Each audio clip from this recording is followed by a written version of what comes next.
Welcome dear friends. हमने start कर लिया था कि हम आदि मानव यानी पूरा पाषाण काल से नवपाषाण काल तक हमने कैसे कैसे मानव के इतिहास में चेंज आया, क्या क्या चीज़ें उसने एक्वायर करी।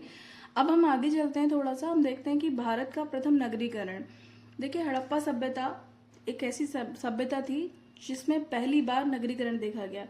नगरीकरण का अर्थ है कि देखिए, कोई सभ्यता जब इस लेवल पे पहुंच जाती है कि वहां पे एक प्रॉपर शासक वर्ग नियोजन और उसके अलावा मंत्री मतलब और साधारण जनता, फिर उनकी सुख सुविधाएं और एक मतलब नियोजित रूप से विकास को करा जाता है और व्यापार भी वहां पे विकसित हो जाता है।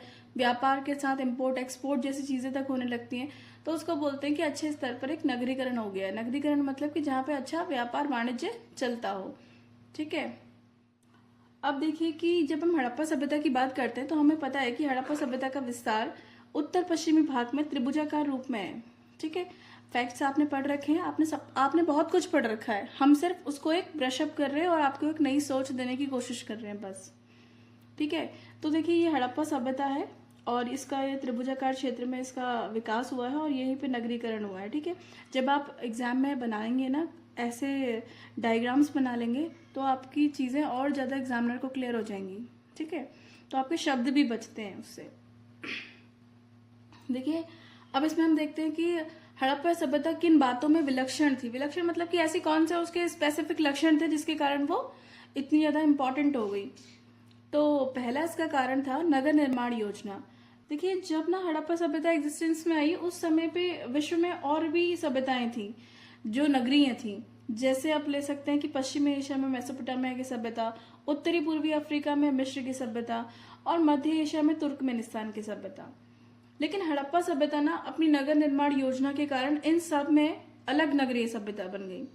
क्या विशेषताएं थी कि हड़प्पा सभ्यता के महत्वपूर्ण नगरों की आप बात करते हैं तो मोहनजोदड़ो, हड़प्पा, कालीबंगा, तो ये ना इनका जो बसावट आप देखते हैं तो इसके पश्चिमी भाग में देखेंगे गढ़ क्षेत्र था, इसमें शासक वर्ग रहा करता था और पूर्वी क्षेत्र में निचला शहर और उसमें जनसामान्य रहता था। जैसे आप देखेंगे, अगर हम इसको बाउंड्री मान लें थोड़ी सी, तो पश्चिमी भाग में ये शासक वर्ग थोड़ा ऊंचा टीला होता होगा और यहाँ पे शासक वर्ग रहा करते थे। और ये देखिए, यहाँ पे ये देखिए निचला शहर है, थोड़ा सा निचला होता होगा, इसकी हाइट थोड़ी कम होती होगी इस एरिया की, और यहाँ पे जनसामान्य रहा करते थे। और ये देखिए, ये ग्रिड एक परपेंडिकुलर डायरेक्शन में ऐसे काटती हुई सड़कें, ये ग्रिड पद्धति, ये जनसामान्य यहाँ रह रहे हैं, ये यहाँ की विशेषता है। अब देखिए, इनकी उन्नत नगर निर्माण योजना की हम बात करते हैं। देखिए, नगरीय सभ्यता हड़प्पा सभ्यता की विशेषता नहीं थी, लेकिन उस समय पे जो तत्कालीन समकालीन जो मिस्र मेसोपोटामिया की नगरीय सभ्यताएं थी, तो उसमें उन्नत नगर निर्माण योजना हड़प्पा सभ्यता की सबसे मेन उपलब्धि रही थी। हड़प्पा सभ्यता में ग्रिड प्रणाली नगर निर्माण योजना पे आधारित थी, जिसमें मुख्य सड़क की चौड़ाई पता है 10 मीटर तक होती थी। एक सड़क उत्तर से दक्षिण की ओर जाती थी, वहीं दूसरी सड़क पश्चिम से पूर्व की ओर। जैसे आप देखते हैं कि देखा आपने उस डायग्राम में, ये देखिए पूर्व से पश्चिम और उत्तर से दक्षिण। तो ये क्या है, समकोण पे काटती हुई। ठीक है, समकोण पे काटती। सड़क के किनारे मकान बने होते थे और मकान पक्की ईंटों से बने होते थे और मकान एक मंजिली बहुमंजिली दोनों तरीके के हो सकते थे। हर मकान में एक प्रांगण होता था और बड़े मकानों में तो 10 से 12 कमरे होते थे। ठीक है। और हर मकान के प्रांगण यानी बरामदे में, आंगन में एक कुआं भी होता था। देखिए, पानी का कितना अच्छा मैनेजमेंट है। मकान की पिछली दीवार गली की नाली से जुड़ सटी होती थी। ऊपर से नीचे पानी लाने के लिए, जो छत से पानी नहीं होता बारिश के टाइम का बर्बाद होना हो, इसलिए ड्रेन पाइप का यूज करते थे वो लोग, और उसको वो पाइप गली की नाली से जुड़ा होता था और फिर गली की नाली मुख्य सड़क की नाली से जुड़ती थी और मुख्य सड़क की नाली को साफ करने के लिए नरमोखे यानी मेन होल हुआ करते थे, ताकि जो होते नहीं वो गोल गोल से रोड पे बने रहते हैं, उसको हटा करके आप मेन सड़क की नाली की सफाई भी कर सकते हैं। उपयुक्त प्रबंधन से एक बेहतर गवर्नेंस की ओर संकेत करता है। ठीक है, कि गवर्नेंस बहुत अच्छा रहा होगा तब का। देखिए, जन सामान्य के जीवन का उच्च स्तर, अगर हम देखते हैं मिस्र और मेसोपोटामिया की सभ्यता को, तो हड़प्पा सभ्यता की तुलना करते हैं तो देखते हैं कि मिस्र और मेसोपोटामिया जो शासक वर्ग है उसने सार्वजनिक भवनों के निर्माण पे बहुत ज्यादा खर्चा कर रखा है, जबकि उनके जन सामान्य कच्ची ईंटों के मकानों पे रहते थे।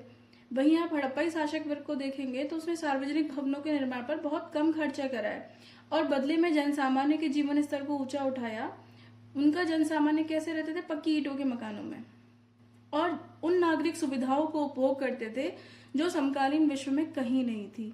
जैसे आप देखेंगे कि मोहनजोदड़ो में आपको एक स्नानागार मिलता है, फिर लोथल से आपको एक डॉकयार्ड मिलता है, ठीक है, धौलावीरा में एक आपको स्टेडियम भी मिलता है, मोहनजोदड़ो में अन्नागार मिलता है।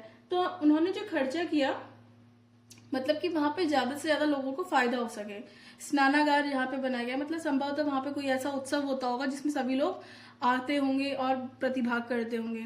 अन्नागार जैसे बफर स्टॉक, कभी अगर सूखा वूखा पड़ जाए तो भी उनके पास, उनको जनता के लिए, जनता को सर्व करने के लिए कमी ना पड़े अन्न की, ठीक है। और ऐसे स्टेडियम, डॉकयार्ड मतलब कि उनका विदेशों से व्यापार भी चलता होगा, या आंतरिक व्यापार और बाह्य व्यापार दोनों ही अच्छी अवस्था में रह रहे होंगे, तभी तो हम उसको बोलते हैं नगरीकरण, क्योंकि व्यापार और वाणिज्य नगरीकरण की प्रमुख विशेषता है।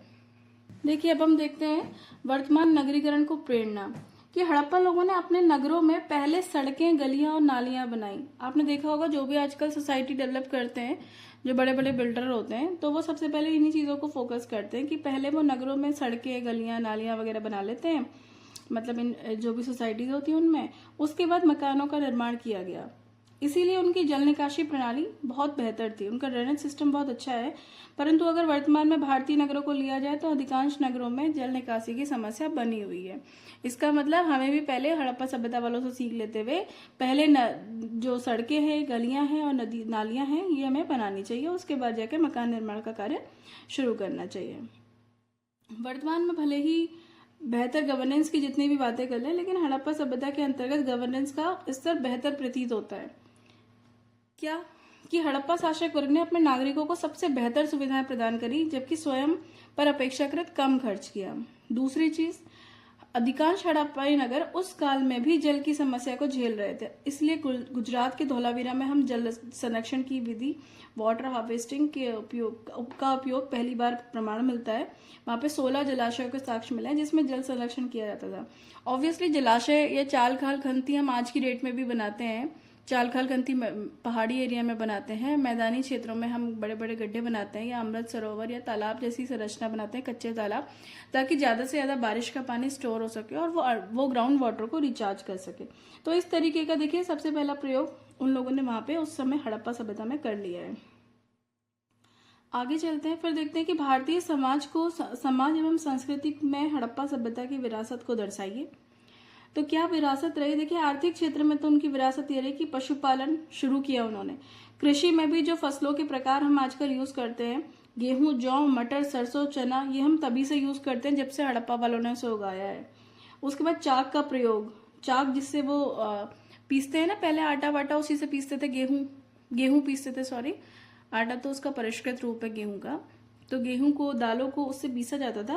और यातायात के लिए 2 चक्के, 4 चक्के की गाड़ी तथा रथ का उपयोग सबसे पहले हड़प्पा सभ्यता के लोग कर रहे हैं। फिर देखिए सामाजिक क्षेत्र में उनका योगदान, कि उस टाइम पे विभाजन को प्रोत्साहन दिया, योद्धा वर्ग, पुरोहित वर्ग, शासक वर्ग, श्रमिक वर्ग की उपस्थिति, ठीक है। जैसे वहां पे आप देखते हैं कि एक दाढ़ी वाला साधु की मूर्ति मिलती है, ये हड़प्पा सभ्यता से ही किसी स्थान से दाढ़ी वाले साधु की मूर्ति मिलती है, तो संभवतः वो पुरोहित वर्ग रहा होगा। और ऐसे ही 15-16 कमरों के जो मकान मिलते हैं वो शासक वर्ग रहा होगा। तो इस तरीके से जो विभाजन था उसको देखा गया उस समय। फिर तीसरी चीज आप देखते हैं कि पुरुष और महिलाओं के जो वस्त्र और आभूषण है उनको हम आज भी यूज करते हैं। जैसे सूती वस्त्र उसी टाइम पे सबसे पहले उन्होंने बना लिए थे, कंठाहार, गले में पहनने वाला, काजल, लिपस्टिक जो चनूदड़ों से मिलती है लिपस्टिक। तो ये सारी चीजों के जो हमें साक्ष्य मिल रखे हैं, इसका मतलब हमने बहुत सारी चीजों को वहां से एज इट इज अडॉप्ट करा है।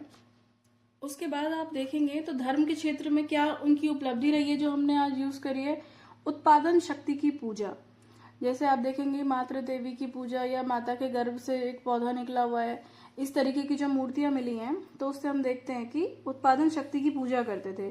पृथ्वी की पूजा, अग्नि पूजा, जल पूजा, मातृ देवी की पूजा, सर्प पूजा, पशु पूजा, पाशुपत शिव की पूजा, सभी भारतीय धार्मिक परंपरा में घुल मिल गए। ये बाद में आप देखते हैं कि हिंदू धर्म में तो विशेषता ये सभी घुल गए। जैसे आप देखेंगे पशु पूजा भी होती है हमारे वहाँ, गाय की पूजा भी करी जाती है, नाग पंचमी मनाते हैं, सांप की पूजा भी करी जाती है। तो ये सारे के सारे उस समय पे, अब उस समय से आज तक ये हिंदू धर्म में घुल मिल गए हैं। तो इसी टाइम पे इसको हम देख सकते हैं कि इसके विकास में हड़प्पाई तत्वों की बहुत भूमिका रही है हिंदू धर्म के विकास में। फिर हम देखते हैं कला के क्षेत्र में इन्होंने क्या करा है। कला के क्षेत्र में महत्वपूर्ण योगदान है कि इन्होंने मानव और पशुओं की पत्थर की मूर्तियां बनानी शुरू कर दी थी। दूसरी विशेषता, इन्होंने पकाई गई मिट्टी की मूर्तियां भी बनाई थी, क्योंकि कच्ची मिट्टी जो होती है ना उसका कमजोर होती है, वो टूट जाता है जल्दी। तो उन्होंने पकाई गई मिट्टी की मूर्तियां भी बनाई जो मजबूत होती थी। अधिकांश मानव मूर्तियों को बड़े उदर वाला बनाया गया है, मतलब बड़ा पेट बनाया गया है मानव मूर्तियों में। यही विशेषता जो है आगे चल के भारतीय मूर्तिकला को प्रभावित करती है कि आगे भी बहुत सारी जो मानव मूर्तियां बनाई गई उनके पेट जनरली थोड़े बड़े बनाए गए। तो ये इसने आगे भी भारतीय मूर्तिकला को प्रभावित किया है। तो यहाँ तक हमने देख लिया है। अब हम देखते हैं कि इस तरीके से जो मैंने आपको कंटेंट पढ़ाया है इसमें क्वेश्चंस कैसे पूछे जा सकते हैं। उसमें इस तरीके से क्वेश्चन पूछे जा सकते हैं कि जैसे हड़प्पा नगरों का तो पतन हो गया, लेकिन ये सभ्यता नहीं मिटी, अपितु यह भारतीय जीवन में व्याप्त हो गई। इस कथन पर टिप्पणी करिए। तो टिप्पणी आप कैसे करेंगे कि कला के क्षेत्र में, धर्म के क्षेत्र में, सामाजिक क्षेत्र में, कृषि के क्षेत्र में किस तरीके से उनकी अपनाई हुई चीजों को हम आज तक यूज कर रहे हैं, आप ये लिख करके इस क्वेश्चन का उत्तर दे सकते हैं। फिर देखिए, अब मैं आपको बताती हूँ कि किस तरीके से आप ये पूरा मैटर, अब कंटेंट अपना बना सकते हैं। आप इस तरीके से नोट्स बना सकते हैं स्क्रीनशॉट लेकर। देखिए, आप शॉर्टकट मत देखिएगा। अगर आप शॉर्टकट देखेंगे ना तो आप इसे पचा नहीं पाएंगे कि देखिए कंटेंट ये है, आपको इसे खाना है और पचाना है। ऐसा मेरे गुरु कहा करते थे कि आप इसे पचा पाएंगे। तो इसके लिए आप इसको एक शॉर्ट नोट में कन्वर्ट कर लीजिए, तो आप इसे बेहतर तरीके से समझने के साथ साथ आत्मसात कर पाएंगे और ये आपका हो जाएगा। ठीक है। हड़प्पा सभ्यता भारत का प्रथम नगरीकरण। हमने देखा कि नगर स्थल में 2 भाग होते थे। पश्चिमी भाग में शासक वर्ग रहा करता था और पूर्वी भाग में निचला शहर हुआ करता था। निचले शहर में जनसामान्य रहा करता था। वहां पे ग्रिड पर काटती हुई सड़कें होती थी जो परस्पर एक दूसरे को समकोण में काटती थी, उत्तर से दक्षिण और पूर्व से पश्चिम काटती हुई। और इस तरीके का विभाजन देखते हैं हम मोहनजोदड़ो, हड़प्पा और कालीबंगा जैसे प्रमुख शहरों में देखने को मिलता है। फिर इनकी नगर निर्माण योजना अगर हम बात करें तो ये सबसे इम्पोर्टेंट चीज थी, क्योंकि उस समय पश्चिम एशिया में मेसोपोटामिया, उत्तरी पूर्वी अफ्रीका में मिस्र की सभ्यता और मध्य एशिया में तुर्कमेनिस्तान की सभ्यता थी। लेकिन इसकी महत्वपूर्ण उपलब्धि इसकी नगर निर्माण योजना रही। अब किस तरीके की नगर निर्माण योजना थी वो हम देख लेते हैं कि हड़प्पाई नगर क्रमबद्ध रूप में बसे हुए थे, ऑर्गेनाइज्ड वे में। ग्रिड प्रणाली पर आधारित इनका नगर निर्माण योजना थी। समकोण पे सब काटती हुई सड़कें थी। यहाँ पे सड़क के किनारे मकान बना होते थे। मकान पक्की ईंटों के, 1 मंजिले, बहुमंजिले हुआ करते थे और मकान में प्रांगण भी हुआ करता था और हर प्रांगण में कुआं हुआ करता था। ठीक है। और फिर देखेंगे मकान की जो पिछली दीवार होती थी वो गली की नाली से सटी होती थी और ऊपर से नीचे पानी लाने के लिए ड्रेन पाइप का यूज करते थे ये लोग। और फिर गली की नाली जो होती थी वो आगे जाकर के मुख्य सड़क की नाली से जुड़ती थी और मुख्य सड़क को साफ करने के लिए नरमोखे बने होते थे। ठीक है। फिर इसकी एक और उपलब्धि यह है कि जनसामान्य का जीवन स्तर अन्य सभ्यताओं की अपेक्षा बहुत अच्छा था। शासक वर्ग ने सार्वजनिक भवनों पर व्यय नहीं करा और सिर्फ जनसामान्य की बेहतरी के लिए जो भी व्यय किया गया उस समय किया गया और जनसामान्य भी पक्की ईंटों के मकानों में रहा करते थे। इसी तरीके से आप इसमें नोट्स बना लेंगे कि हड़प्पा सभ्यता का महत्व क्या है। महत्व अगर लिखने को आएगा तो आप 2 चीजों को लिख सकते हैं। महत्व अगर पूछता है हड़प्पा सभ्यता का आज के कंटेक्स्ट में तो आप लिख सकते हैं कि एक तो वर्तमान नगरीकरण को ये प्रेरणा देते हैं कि सड़कों, गलियों और नालियों का निर्माण और उसके बाद घर बनाएं ताकि ड्रेनेज सिस्टम बेहतर हो सके। दूसरी चीज कि शासक वर्ग स्वयं पे खर्चा कम करे और बेहतर नागरिक सुविधाओं को उपलब्ध करवाएं। दूसरी चीज, उस समय भी हड़प्पाई नगर जल समस्या से त्रस्त थे। ठीक है। तो धौलावीरा में हम देखते हैं जल संरक्षण के लिए 16 जलाशय एक साथ मिलते हैं। तो इसी तरह वाटर क्राइसिस अभी भी आ सकते हैं। तो आप जैसे आजकल रिचार्ज पिट बनाए जा सकते हैं मैदानी क्षेत्रों में जहाँ पे जल भराव होते हैं। उसके अलावा तालाब बनाए जा सकते हैं, कच्चे तालाब। उसके अलावा पहाड़ों में चाल खाल खंतियां बनाई जा सकती हैं। तो इस तरीके का स्ट्रक्चर गवर्नमेंट बनवाए लोगों से और पानी का बेहतर ज्यादा से ज्यादा संरक्षण करे। दूसरी चीज आप देखते हैं कि भारतीय समाज और संस्कृति को हड़प्पा सभ्यता की क्या विरासत मिली, ये भी इसका महत्व हो सकता है कि आज से लेकर भारतीय समाज और संस्कृति को अभी तक मतलब वही तत्व यूज करे जाते हैं जो हड़प्पा सभ्यताओं ने शुरू किए थे। आर्थिक क्षेत्र में पशुपालन, कृषि में फसलों में प्रकार में समानता, गेहूं, जौ, मटर, चना, चाक, यातायात के लिए 2 चक्के 4 चक्के रथ का प्रयोग। फिर सामाजिक क्षेत्र में आप देखेंगे तो विभाजन को प्रोत्साहन मिलता है। पुरुष और महिलाओं के वस्त्र, आभूषण, सूती कपड़े, कंठाहार, काजल, लिपस्टिक। धर्म के क्षेत्र में आप देखेंगे उत्पादन, शक्ति की पूजा, पृथ्वी, अग्नि, जल पूजा, मातृ देवी, सर्प, पशु पूजा, पाशुपत, शिव की पूजा। तो ये सब बाद में भारतीय धार्मिक परंपरा हिंदू धर्म में मिल गए। फिर कला के क्षेत्र में आप देखेंगे मानव और पशुओं की मूर्तियां बन रही हैं, पत्थर की, पक्की ईंटों की मूर्तियां भी बनी हैं। और फिर अधिकांश मूर्तियां जो है वो बड़े पेट वाली बनी हुई हैं, बड़े उदर वाली बनी हुई हैं। तो इससे जिसने आगे भी मूर्ति कला को प्रभावित करा। ठीक है, आप इस तरीके से इन सवालों के उत्तर दे सकते हैं।